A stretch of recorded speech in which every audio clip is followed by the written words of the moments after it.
This is a certified hood classic. There's been a term you wonderful viewers have been hearing on this channel, the word Hall of Fame. Hall of Fame is reserved for those who excel and are the coldest in whatever they do. When you combine that with the word aura, you get an even colder individual. This is why in today's video, we're going to be looking at 8 different characters who fit the Hall of Fame aura criteria. Bumblebee from Transformers, Deadpool from Marvel Comics, Trunks from Dragon Ball Z, Joestar from JoJo, Minato from Naruto, Static and Superman from DC, and finally, Yusuke Urameshi from YU YU Hakusho. So without further ado, my G's, let's get right on with the video.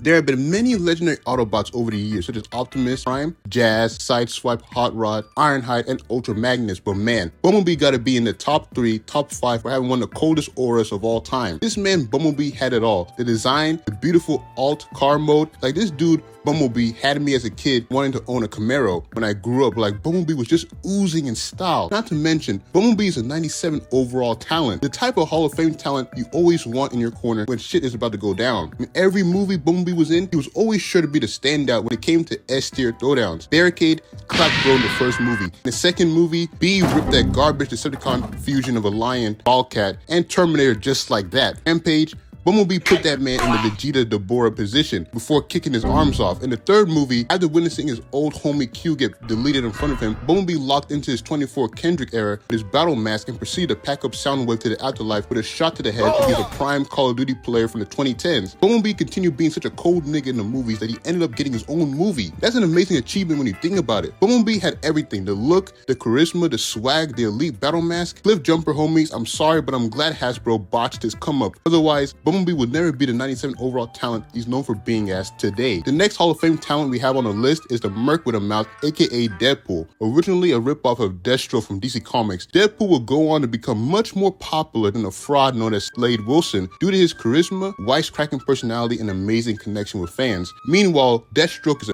who constantly gets cooked by grown-ups he's been beefing since they were kids. Anyways, Deadpool is such an amazing character. Deadpool is the whole package of what a character with Hall of Fame levels of aura would be like. He has such a fire design, countless amazing stories, a goated PS3 game. I know you G's all remember playing this game back in the day, and he's about to have a whole trilogy. Like, you can't tell me Deadpool ain't goated with all these achievements, and he's only been around since 1991. The day Deadpool enters the MCU is gonna be good, and we're gonna need to see him clown some folks in the MCU like he's known for doing in the 616 Marvel Universe. The next character we have on the list is the 96 overall individual known as Future Trunks. Future Trunks is hands down one of Dragon Ball's greatest characters. The late great Akira Toriyama was in his bag when he created Trunks. I'm talking about the same bag Kendrick had when he was cooking Drake for a week straight. Just look at this man Trunks, easily one of the best fits of all time. The jacket, the $30 haircut, the pants, the shoes. You already know if I was in the Dragon Ball Z universe, I'd be styling myself like Trunks for sure. Now we need to talk about Trunks' debut in Dragon Ball Z because this man had the greatest debut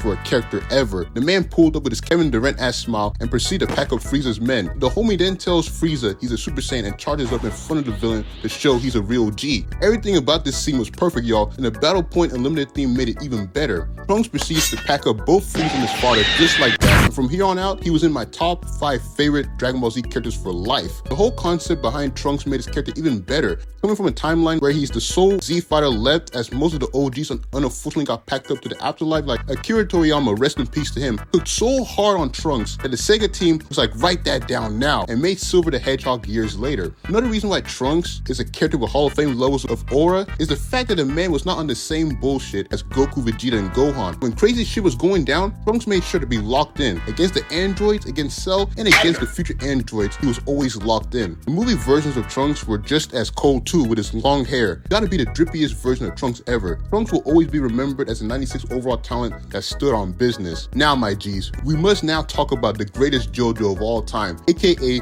Joseph Joestar. I'm sorry, my Jotaro and Journal homies, but we're about to glaze Joseph right now. Joseph Joestar is the first 100 overall talent we're going to be talking about in the video, and yes, Joseph is a 100 overall talent, especially his part 2 counterpart. When Joseph first came onto the scene in JoJo, we could tell he was much different from Jonathan Joestar. The man had charisma, was witty, and knew how to outsmart his opponents with his clever tricks. The deadliest fact about Joseph Joestar was his ability to be so unpredictable. Like during Joseph's throwdown with Strizo, the homie pulled out a whole Fortnite Tommy gun to cook his sorry ass. From that moment on, I knew Joseph was gonna be my all-time favorite JoJo going forward. Let's not forget this man's greatest accomplishment so far too, which was defeating the ultimate life form known as Cars, once again with his S-tier brain. We fast forward to Stardust Crusaders, and Joseph was still one of the coldest niggas around.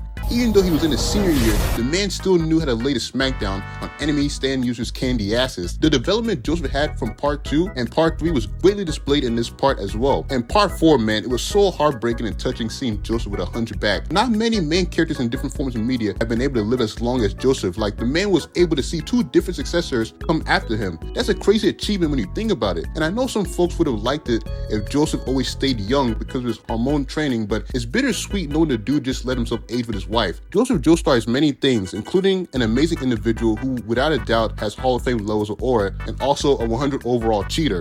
The 99 overall, known as Minato Namikaze, is one of the greatest characters within Naruto, and in my opinion, the best Hokage. Yeah, I know Hashirama is the busted Hokage, and Tobirama is literally the Hokage known for his deep resentment towards the Uchiha clan, a Kendrick and Drake type resentment, but Minato ain't so far behind on being such a raw Hokage. Minato holds the record for the highest score of all time on the written portions of the tuning exams. The man was considered a prodigy, bagged Kushina Uzumaki, and became the second youngest Hokage in history after the third Hokage. Yeah, I already know folks are gonna be cooking the old man in the comments, but it's the truth. He was trained by the GOATED Jiraiya. Not to mention, this nigga Minato was known notoriously as the Yellow Flash around the Shinobi world. Anytime Minato pulled up on people, folks would be like, nah, that's the Yellow Flash. We better dip now or else we'll be sent to the afterlife. It's because of these feats that Minato would ultimately win the third Shinobi War for the leaf and become Hokage. Everything was looking good for Minato. Bro was married and had a kid. Shit was nice until one day, a generational hater with a mask drip combo never before seen in the Naruto world would pull up and cause havoc on the leaf. This is where Minato lets the viewers know just how much Hall of Fame aura he had at 24 years of age. The man saved his son and got out of the just like that. Minato squared up with the Nine Tails and directed his blast away from the village. The man challenged Obito, believing he was the legendary Madara Uchiha who will be in the second Hall of Fame aura video, and proceeded to clap the man into the ground like he was Agregor in the throwdown with Ben Tennyson, and broke the control Obito had on a tailed beast. Too cold, man. Of course, even with all these accomplishments Minato did in a short time, like every main character on this list, he had another op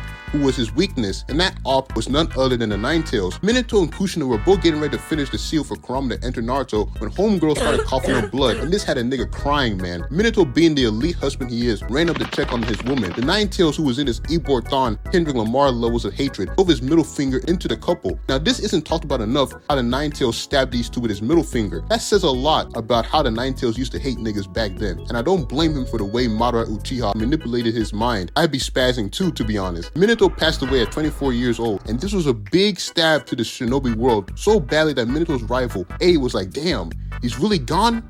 That's crazy. And it's crazy to imagine, what if Minato lived on and continued being the Hokage in part 1 of Naruto? Well, we all know Orochimaru would be for sure packed up. Anyways, this topic is in the same what if category as NBA legend Grant Hill, one of the coldest dudes from the 90s. You know what I'm saying, with the Grant Hill 2s. The man never got injured so many times. Minato was such a broken Hokage that if he had lived, he'd possibly be the greatest Hokage to ever do it, which is why he's definitely someone who has Hall of Fame levels of aura. The next character we're going to be talking about is Static from DC Comics. Static first appeared in Static #1 in 1993 and was created by comic legends Dwayne McDuffie, rest in peace to the GOAT, and Dennis Cohen. Static is one of the coolest characters from DC. Everything about him, from his design, the different costumes he's had over the years, and the real world issues his character faced in the stories and against villains such as Hot Streak, Boombox, Ebon, and Emilio Marco. Static in many ways was inspired by Peter Parker, which is why I think so many people clicked with his character initially. Then there was the Static Shock Show, which helped define a whole generation. I know you guys all remember bopping to all 3 versions of the theme song.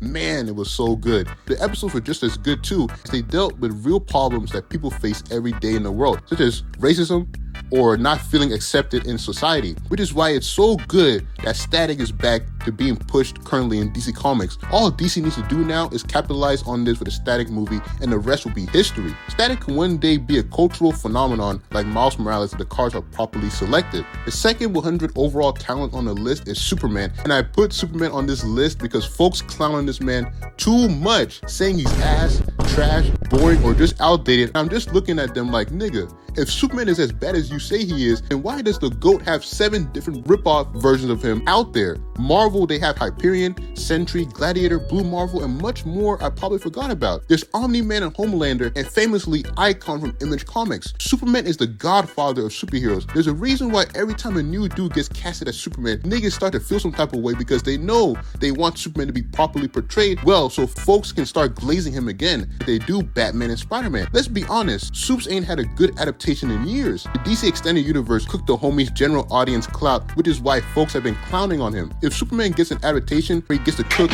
against villains like Silver Banshee, Brainiac, or Toyman, while being in full character, folks will start glazing him again. Superman is not a cold individual because of his powers. He's a cold individual because he's the embodiment of what you can be as a person. Superman inspires people to never give up, John Cena style, and helps people find their inner strength. Not to mention, he is for the people. There's never going to be a time where Supes ain't going to help someone in need. Even though Superman isn't my favorite superhero, he is the greatest of all time. If you're the dude everyone wants to compare to when they try to prop up their favorite hero, then you know you're that guy. This goes for rap, pop, basketball, wrestling, etc. Superman is the legend, which is why I can't wait to see David Cornsweat restore the homie street credit because the disrespect has gone on way too long. None of your favorite heroes will be here without the GOAT Superman. Now, I'm even thinking about doing another video in the future where we just got to talk about the disrespect that goes towards Superman's way. It's just too much, man. Last character on the list is Yusuke Urameshi, one of the coolest anime characters of all time. Yusuke is the living embodiment of not giving a. He doesn't care if you're a dude or one of his homegirls. He'll knock you out if he has to. Yeah, Yusuke is the living form of everyone can get their hands, and that's why folks love his character, including me. Spirit Ball is such a cool finisher too.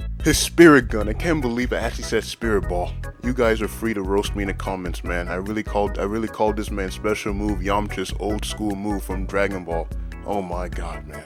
The homie aims his finger at you like a gun and blue energy comes out of it. Tell me that ain't a sick finisher. Yusuke also has the rawest fights too, against Kuwabara, Toguro, Hiei, and who can forget when he went double mode and clapped Sensui, one of the best anime transformations of all time. Yusuke was dog walking the homie like he was Madame Rouge clowning Hotspot in Teen Titans. Yusuke being a delinquent didn't mean shit at all either, because at the end of the day, he was an endearing person who wasn't afraid to throw down for his squad and girl. This is why Yusuke will always be known as being one of the best shonen protagonists to ever do it. You guys let me know your thoughts on each of these characters. Part 2 will be coming sometime later this month. Still deciding on who I want to be in part 2. So far I got Madara Uchiha, Jolin Kujo, Wrath, Luffy, Wolverine, Black Dynamite, and Yoruichi. You guys let me know who else you want in the video too. In the meantime, I'll do a poll on the YouTube community side where it'll be between Madame Rouge and Hotspot and Wrath versus Manny from Ben 10 Alien Force. You guys let me know which one you want out of those two. And if y'all enjoyed the video, consider hitting the like button and subscribing to the channel. Also got an Instagram now if y'all want to follow on there, and a TikTok too. I'm going to be posting on there. I'm going to try and post the Vilgax